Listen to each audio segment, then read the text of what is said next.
The mic crackled, her laugh slicing through the speakers. "My sister's ex left her for a real woman." The crowd chuckled. Then my mother leaned toward the mic, eyes glittering. Even he had standards.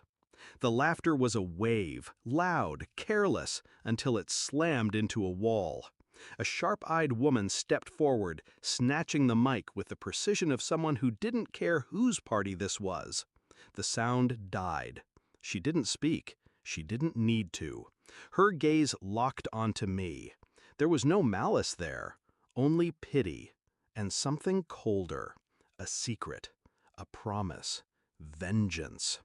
The groom's face went pale, and just like that, my plan moved to its final stage. Dashforder. Backstory. My sister, Isla, had always been the golden child. Perfect teeth, perfect hair, perfect way of bending the truth until it was a crown on her head. I was the shadow in every family photo, smiling but cropped just enough to make me an afterthought. When I met Daniel, I thought I'd found my way out of her orbit. He was older, thoughtful, the kind of man who made eye contact like it meant something. He told me I was unlike anyone he'd met. I believed him. For 2 years, he was my anchor, until he wasn't. #Discovery. The first sign was a perfume I didn't own, clinging to his jacket. Not sweet, sharp, like citrus and warning. Then came the absences, work late texts, smiles that didn't reach his eyes. One night, his phone lit up while he was in the shower. A message preview. Just a name. Isla. I didn't open it, didn't need to. The next week, I saw them together, her hand on his arm, his mouth curved in that smile he used to save for me. Her laugh, the one she used when she knew someone was watching. #shift in mindset. The betrayal didn't break me, it sharpened me. I didn't scream, I didn't confront, I watched. 2 months later, they were official. 4 months, he'd moved in with her. 6 months, there was a diamond on her finger. They thought I'd swallowed it, that I'd just disappeared. But I was busy, pulling at threads they didn't even know were loose. #execution. Step 1, I made friends with a woman named Evelyn.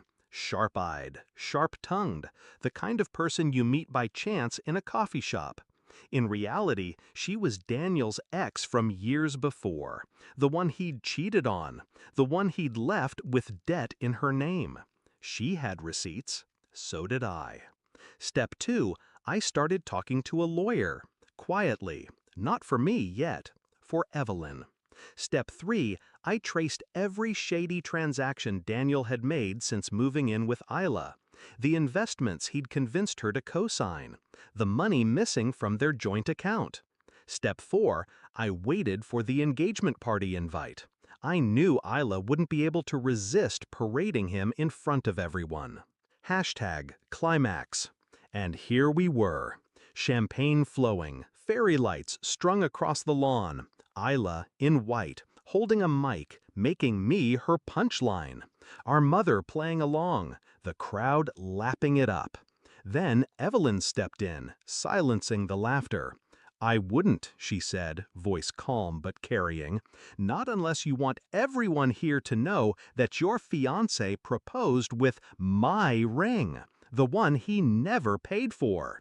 Gasps, a few nervous laughs, until she held up the appraisal papers. Daniel tried to speak, but Evelyn wasn't done. "Oh, and Isla, check your joint account. He's been emptying it for months. Guess where the money went?" She tossed a file onto the table in front of them. Bank statements slid out, damning and neat. The room tilted. Isla's smile cracked. Daniel's hands curled into fists, useless. I didn't move, didn't speak, just sipped my drink. Evelyn glanced at me once, our silent pact. #resolution. By the time the night ended, the engagement was over. Daniel left in a flurry of curses and broken glass. Isla stayed, frozen, too stunned to chase him. I walked past her without stopping. Her eyes followed me, confused, suspicious, maybe even afraid. In the car, I felt lighter, not triumphant, not giddy, just done. Some betrayals don't deserve forgiveness. Some deserve precision. And the beauty of precision is that when it lands, it leaves no doubt. I didn't ruin her life. I just handed her the knife she'd given me years ago and let her watch herself bleed.